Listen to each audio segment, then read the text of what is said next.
जय श्री महाकाल मेरे प्रिय मित्रों। तो आज हम पार्ट 2 के बारे में बात करने वाले हैं। पशुपतिनाथ मंदिर का रहस्य पार्ट 1 जिन लोगों ने नहीं देखा वो जाके देख लीजिए। और आज हम उसी मंदिर के बारे में आगे की चर्चा करने वाले हैं। तो वीडियो स्टार्ट होने से पहले जिन भी लोगों ने ये चैनल सब्सक्राइब नहीं किया है प्लीज़ इस चैनल को सब्सक्राइब कीजिए। वीडियो को एक लाइक ज़रूर कीजिएगा, वीडियो को पूरा देखिएगा, इससे आपको बहुत इन्फॉर्मेशन मिल सकती है। और वीडियो को ज़्यादा से ज़्यादा शेयर कीजिएगा। तो आइए वीडियो स्टार्ट करते हैं। पार्ट 1 में मैं आपको मंदिर कब खुलता है और आपको मंदिर के दर्शन कब कब करने चाहिए यहाँ तक बता चुकी थी। आज हम जिस टॉपिक के ऊपर बात करने वाले हैं तो मैं उसमें आपको मंदिर का परिचय देने वाली हूँ। तो नेपाल में पशुपतिनाथ का मंदिर काठमांडू के पास देवपाटन गांव में बागमती नदी के किनारे स्थित है। मंदिर में भगवान शिव की एक 5 मुंह वाली मूर्ति है। पशुपतिनाथ विग्रह में चारों दिशाओं में एक मुख और एक मुख ऊपर की ओर है। प्रत्येक मुख के दाएं हाथ में रुद्राक्ष की माला और बाएं हाथ में कमंडल मौजूद है। मान्यता अनुसार पशुपतिनाथ मंदिर का ज्योतिर्लिंग पारस पत्थर के समान है। कहते हैं कि ये 5 मुंह अलग अलग दिशा और गुणों का परिचय देते हैं। पूर्व दिशा की ओर वाले मुख को तत्पुरुष और पश्चिम दिशा की ओर वाले मुख को सज्जोत कहते हैं। उत्तर दिशा की ओर वाले मुख को वामवेद या अर्धनारीश्वर कहते हैं और दक्षिण दिशा वाले मुख को अघोरा कहते हैं। जो मुख ऊपर की ओर है उसे ईशान मुख कहा जाता है। इस मंदिर में भगवान शिव की मूर्ति तक पहुंचने के 4 दरवाजे बने हुए हैं। वे चारों दरवाजे चांदी के हैं। पश्चिम द्वार की ठीक सामने भगवान शिव जी के बैल नंदी की विशाल प्रतिमा है जिनका निर्माण पीतल से किया गया है। इस परिसर में वैष्णव और शैव दोनों परंपरा कई मंदिर और इनकी प्रतिमाएं आपको देखने को मिल सकती हैं।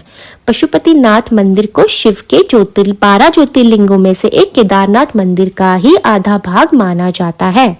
यह मंदिर हिंदू और बौद्ध वास्तुकला का एक अच्छा मिश्रण है। मुख्य पगोड़ा शैली का मंदिर सुरक्षित आंगन में स्थित है जिसका संरक्षण नेपाल पुलिस द्वारा किया जाता है। यह मंदिर लगभग 264 हेक्टेयर क्षेत्र में फैला हुआ है जिसमें 518 मंदिर और स्मारक सम्मिलित हैं। मंदिर की द्विसतरीय छत का निर्माण तांबे से किया गया है जिन पर सोने की परत चढ़ाई गई है।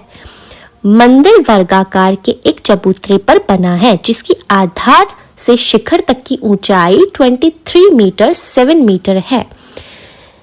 मंदिर का शिखर सोने का है जिसे गजूर कहते हैं। परिसर में भीतर 2 गर्भगृह हैं, एक भीतर और दूसरी बाहर। भीतर गर्भगृह वह स्थान है जहां शिव की प्रतिमा को स्थापित किया गया है जबकि बाहरी गर्भगृह एक खुला गलियारा है। भीतरी आंगन में मौजूद मंदिर और प्रतिमाओं में वासुकीनाथ मंदिर, उन्मत्ता भैरव मंदिर, सूर्य नारायण मंदिर, कीर्ति मुख भैरव मंदिर, बूदानील कंठ मंदिर, हनुमान मूर्ति और 184 शिवलिंग मूर्तियां प्रमुख रूप से मौजूद हैं। जबकि बाहरी परिसर में राम मंदिर, विराट स्वरूप मंदिर, 12 ज्योतिर्लिंग और 15 शिवालय मंदिर के दर्शन किए जाते हैं। पशुपतिनाथ मंदिर के बाहर आर्य घाट स्थित है। पौराणिक काल से ही केवल इसी घाट के पानी को मंदिर के भीतर ले जाने का प्रावधान था। तो ये हमने जाना कि मंदिर का परिचय क्या था। आइए अब हम बात करते हैं मंदिर के दर्शन जब आप करते हैं तो उसकी मान्यता क्या है। तो ये सबसे मेन एक कॉन्सेप्ट होने वाला है आप लोगों के लिए, तो इस कॉन्सेप्ट को जरूर सुनिए। पशुपतिनाथ जब भी आप जाएं, पशुपतिनाथ मंदिर के जब भी आप दर्शन करें तो उसके संबंध में जो मान्यता कही गई है अब हम उस बारे में बात करते हैं। पशुपतिनाथ मंदिर के संबंध में यह मान्यता है कि जो भी व्यक्ति इस स्थान के दर्शन करता है उसे किसी भी जन्म में फिर कभी भी पशु योनि प्राप्त नहीं होती। हालांकि जो एक शर्त इन्होंने रखी गई है तो वो ये है कि पहले आपको शिवलिंग के पहले नंदी के दर्शन नहीं करने, मतलब पहले आपको शिवलिंग के दर्शन करने हैं और फिर आपको नंदी के दर्शन करने हैं। यदि वो ऐसा करता है तो फिर अगले जन्म में उसे पशु बनना पड़ता है। अगर आप पहले नंदी के दर्शन कर लेते हैं तो आपको अगले जन्म में पशु बनना पड़ता है। तो इसीलिए आप सबसे पहले शिवलिंग के दर्शन कीजिए और उसके बाद ही आप नंदी के दर्शन कीजिए। मंदिर की महिमा के बारे में आसपास के लोगों से आप बहुत सारी कहानियां जो हैं वो सुन सकते हैं।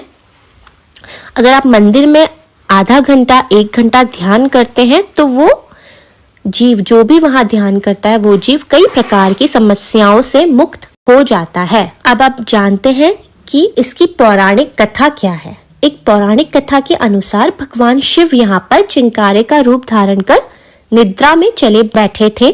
जब देवताओं ने उन्हें खोजा और उन्हें वाराणसी वापस लाने का प्रयास किया तो उन्होंने नदी के दूसरे किनारे पर छलांग लगा दी।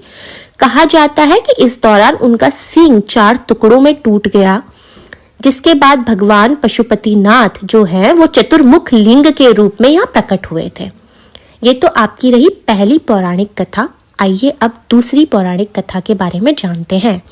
दूसरी कथा एक चरवाहे से जुड़ी हुई है। कहते हैं कि इस शिवलिंग को एक चरवाहे द्वारा खोजा गया था, जिसकी गाय का अपने आप दूध जो था वो शिवलिंग का अभिषेक करता था, जिसके बाद शिवलिंग के स्थान का पता लगाया। और जो तीसरी कथा है ये भारत के उत्तराखंड राज्य से जुड़ी हुई है। तो एक पौराणिक कथा में ये कहा गया है कि इस कथा के अनुसार मंदिर का संबंध केदारनाथ मंदिर से है। कहा जाता है जब पांडवों को स्वर्ग प्रयाण के समय शिवजी ने भैंसे के रूप में दर्शन दिए थे और उसके बाद धरती में समा गए थे, लेकिन पूर्णतः सामने से पूर्व भीम ने उनकी पूंछ पकड़ ली थी। तो जिस स्थान पर भीम ने ये कार्य किया था उसे वर्तमान में केदारनाथ धाम से जाना जाता है, एवं जिस स्थान पर उनका मुख धरती से बाहर आया उसे पशुपतिनाथ कहा जाता है। पुराणों में पंच केदार की कथा नाम से इस कथा का विस्तार उल्लेख मिलता है।